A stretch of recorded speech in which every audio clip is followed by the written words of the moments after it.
Right, we are on page 315, and we are working on algebra, solving algebra equations. And in these situations, we are actually going to see solving algebra with dividing, and we're also going to see solving algebra problems with multiplying. Real quick, same as we have been doing, we want to make two different spots. We have to isolate the variable. If we are multiplying by 4 and we want to do the opposite, we need to divide by 4. 4 divided by 4 gives us the t by itself. And if we take 2.8 and divide it by 4, we will get 2.8 divided by 4, we will get 0.7. And you can certainly work that out on your own, or you can work it out with a calculator. We do need to go back and check our work. We have to go back to our original problem. Our original problem was 2.8 equals 4t. I am saying that t is 0.7. So where t is, I want to plug in 0.7. Now I need to check my work to make sure I've done it correctly. And once again, you can certainly use a calculator if you choose to. But you're doing 4 times 7. It has 1 decimal place. We have to put 1 decimal place in our answer. 4 times 7 is 28, and that would be 2.8 when we put that 1 decimal back in our answer. So 4 times 0.7 does indeed check out. It is 2.8.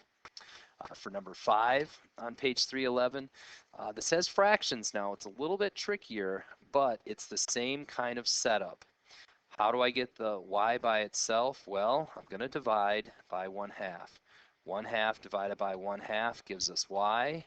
So over here, we now have to divide by 1/2. And I am going to go through dividing fractions because remember, you always have to flip the second. This problem becomes 1/10 times 2 over 1. 1/10 stays the same. 1/10 divided by 1 over 2 becomes 1/10 times 2 over 1.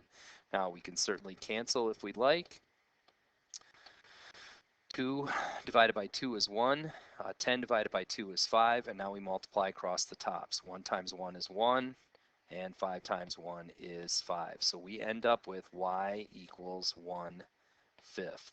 Now, to check our work, even though we're dealing with fractions, we can still check our work. Our original problem was 1/2 y equals 1/10. We need to plug in 1/5 where y is, and now we just need to multiply. 1 times 1 is 1. That checks out. 2 times 5 is 10. That checks out. 1/2 times 1/5 does indeed give me 1/10. This last one is a little bit trickier, and I'm going to just clear some space off here. The last one is 1.3 equals c divided by 4. Now what that means is, according to opposite land, if they are dividing in the problem, we need to multiply by 4 in order to get c by itself. If I do 4, multiply 4, divide 4, it's going to cancel off and just leave me c. And so over here, I need to simply multiply by 4. And if I multiply by 4, I will end up with 5.2. Remember to count your decimal and then put your decimal back in your answer. So 5.2 equals c. Now go back to my original problem. Here's my original problem. 1.3 equals c divided by 4. I want to plug in 5.2 right over the top of c. 5.2 divided by 4. I could certainly work this problem out. 4 goes into 5 one time. Bring your decimal straight up. 4 goes into 12 3 times. That does equal 1.3. 5.2 divided by 4 equals 1.3. I have successfully checked my work, and I know my answer should be correct.